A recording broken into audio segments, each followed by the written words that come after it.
ዓለማችን መማርና ያለማንም እርዳታ በራሳቸው መወሰን በሚችሉ ማሽኖችና ሮቦቶች እየተሞላች እንደምትሄድ አስተውላችሁ ታውቃላችሁ? የምትፈልጉትን የፊልም አይነት ከመምረጥ ጀምሮ በራሱ እየሾፈረ የምትፈልጉት ቦታ ማድረስ እስከሚችል መኪና ማሽን ለርኒንግ እየተጓዘበት ያለበት ፍጥነት ለማመን አዳጋች ነው።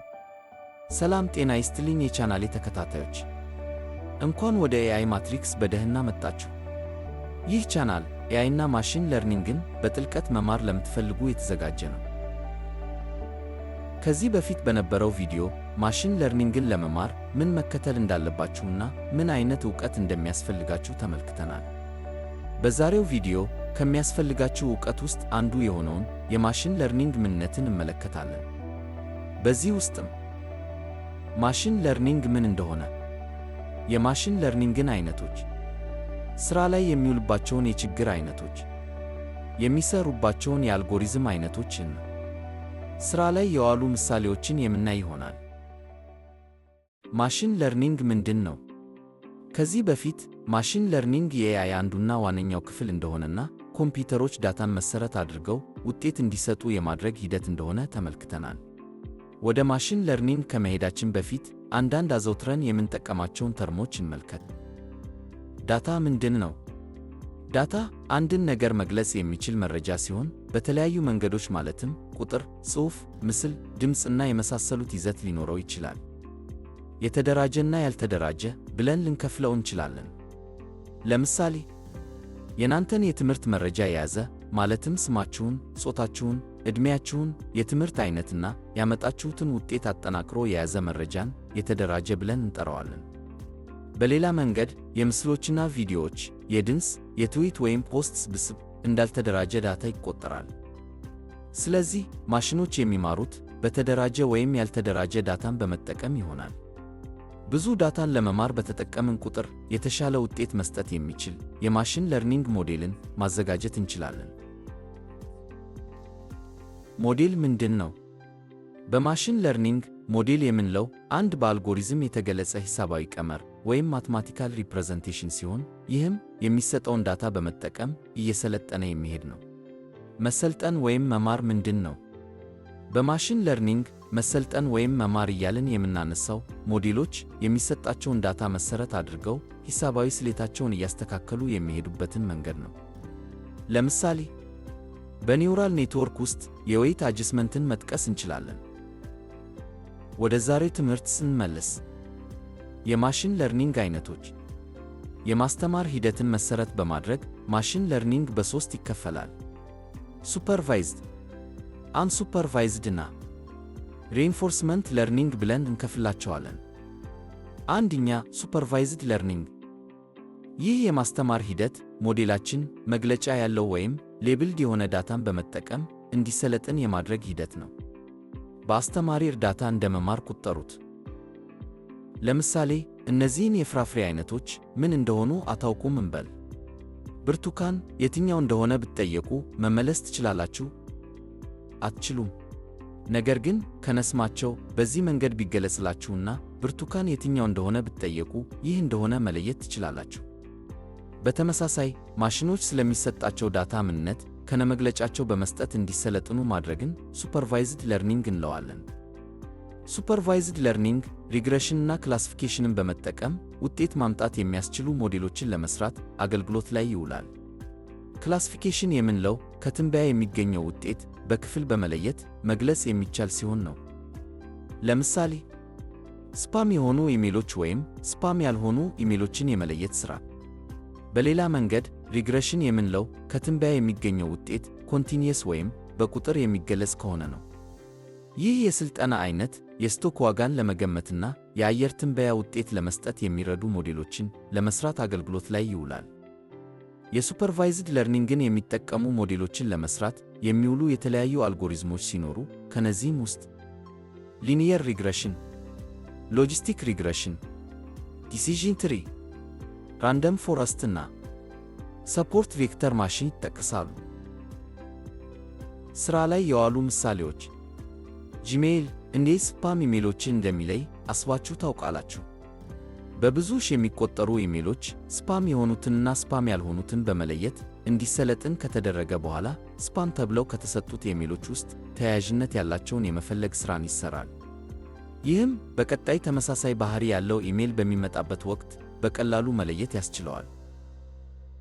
በተጨማሪም ሕክምና ላይ የሚውሉ የሱፐርቫይዝድ ማሽን ለርኒንግ ውጤቶች ሲኖሩ፣ እነዚህም በተመሳሳይ ከዚህ በፊት ከነበሩ የኤክስ-ሬይ ወይም ሜዲካል ሪፖርቶች በመማርና በቀጣይ የሚመጡ የሕክምና ውጤቶችን መሠረት በማድረግ የበሽታውን ዓይነት የመለየት ሥራን ይሠራሉ።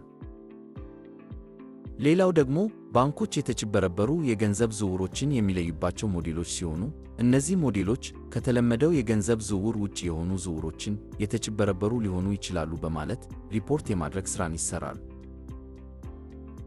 ሁለተኛ፣ አንሱፐርቫይዝድ ለርኒንግ። ከስሙ መረዳት እንደምንችለው ያለምንም እርዳታ ወይም እገዛ ማሽኖች በራሳቸው መንገድ ከዳታው ውስጥ ተያያዥነት ወይም ፓተርን በመፈለግ የሚሰለጥኑበት ሂደት ነው። የቅድሙን ምሳሌ ብንወስድ የትኛው ምን ዓይነት ፍራፍሬ እንደሆነ ባታውቁና በዚህ መንገድ ዳታ ቢሰጣችሁ በስም መግለጽ ባትችሉም ተመሳሳይ የሆኑትን በዚህ መንገድ አንድ ላይ የመመደብ ሥራ መሥራት ግን ትችላላችሁ። ይህን ማድረግ የቻላችሁት የሚያመሳስላቸውን ገጽታ ማለትም እንደ ቅርጻቸውንና ቀለማቸውን መሠረት አድርጋችሁ ነው። በተመሳሳይ የማሽን ለርኒንግ ሞዴሎች በሚሰጣቸው ዳታ ውስጥ ተዛማጅነትን በመፈለግ ተመሳሳይነት ባህሪ ያላቸውን በአንድ የመመደብ ሥራን ያከናውናሉ።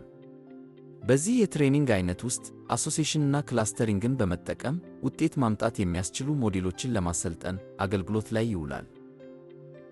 አሶሲዬሽን የምንለው በዋነኝነት በዳታ ውስጥ የሚኖርን ተያያዥነትን የመፈለግ ሂደትን ነው። ለምሳሌ ማርማራታ የሚገዙ ሰዎች ዳቦ የመግዛት ዕድላቸው ሰፊ ነው። ስለዚህ በማርማራታና ዳቦ ግዢዎች መካከል ግንኙነት አለ ማለት ነው። ሌላው ክላስተሪንግ ሲሆን አብዛኛውን ጊዜ ለከስተመር ሴግመንቴሽን እና ታርጌትድ የሆኑ ማስታወቂያዎችን ለመስራት አገልግሎት ላይ ይውላል። ማለትም በደንበኞች ውስጥ የሚኖር ተመሳሳይነት እንደ ዕድሜ፣ ጾታና ፍላጎትን መሠረት በማድረግ ተመሳሳይ የሆነ ፍላጎት ያላቸው ደንበኞችን ያማከለ ማስታወቂያ ለማዘጋጀት አገልግሎት ላይ ይውላል። አንሱፐርቫይዝድ ለርኒንግን የሚጠቀሙ ሞዴሎችን ለመስራት የሚውሉ የተለያዩ አልጎሪዝሞች ሲኖሩ ከነዚህም ውስጥ K-Nearest Neighbor K-Means ፕሪንሲፓል ኮምፖነንት አናላይሲስ ወይም PCN መጥቀስ ይቻላል። ሥራ ላይ የዋሉ ምሳሌዎችን ብንመለከት አማዞንና ሌሎች የኦንላይን ግብይት ድኅረ ገጾች እናንተ የምትፈልጉትን ዕቃ እንዴት ሪከመንድ እንደሚያደርጋችሁ ጠይቃችሁ ታውቃላችሁ? ይህ የሚሆነው ተመሳሳይ ደንበኞችን ከግብይት ፍላጎታቸው በመነሳት ግሩፕ እያደረገ ሪከመንድ እንዲያደርግ ታስቦ የተዘጋጀ የአንሱፐርቫይዝድ ማሽን ለርኒንግ ሞዴልን ስለሚጠቀሙ ነው። በተመሳሳይ ኔትፍሊክስ ተመሳሳይ ፍላጎት ያላቸውን ደንበኞቹን በፊት ካዩት የፊልም ዓይነት በመነሳት ሪከመንድ የሚያደርግበት ሥርዓትን ይጠቀማል።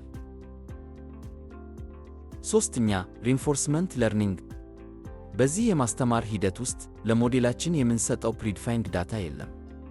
ይልቁንም አንድ የኤአይ ኤጀንት ከከባቢው ጋር በሚኖረው መስተጋብር በሙከራ እየተማረና ዳታን እየሰበሰበ የሚሄድበት ሂደት ነው። ለምሳሌ አንድ ሰልፍ ድራይቪንግ መኪናን እንደ ኤአይ ኤጀንት ብንወስድ በተገጠሙለት የተለያዩ ሴንሰሮች አማካኝነት ከባቢውን ወይም ኢንቫይሮመንቱን በመረዳት አክሽን እየወሰደ የሚሰለጥንበት መንገድን መፍጠር ነው። በሙከራ ወቅትም ትልቁን ሪዋርድ ሊያሰጥ የሚችለውን መንገድ ካሉት አማራጮች ውስጥ መምረጥ የሞዴሉ ዋና ተግባር ይሆናል። ሪንፎርስመንት ለርኒንግን የሚጠቀሙ ሞዴሎችን ለመስራት የሚውሉ የተለያዩ አልጎሪዝሞች ሲኖሩ ከነዚህም ውስጥ ኪው ለርኒንግና ዲፕ ኪው ሜተድን ማንሳት ይቻላል። ሥራ ላይ የዋሉ ምሳሌዎች የቴስላ ውጤት የሆኑ የሰልፍ ድራይቪንግ መኪኖችን አይታችሁ ታውቃላችሁ ብዬ አስባለሁ።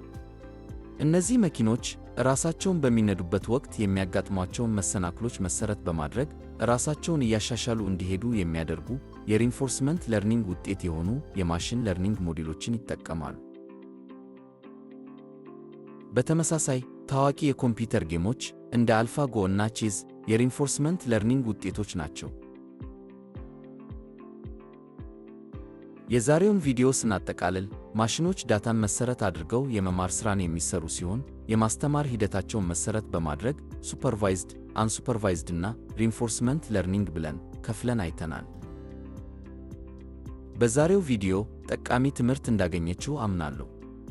በቀጣይ ሞዴሎችን በጥልቀት እያየን የምንሄድ ይሆናል። ሰብስክራይብ በማድረግና የደወል ምልክቷን በመጫን የምለቃቸው ቪዲዮዎች እንዳያመልጣችሁ ማድረግ ትችላላችሁ። በቀጣይ ቪዲዮ እስከምንገናኝ ሰላም ቆዩ።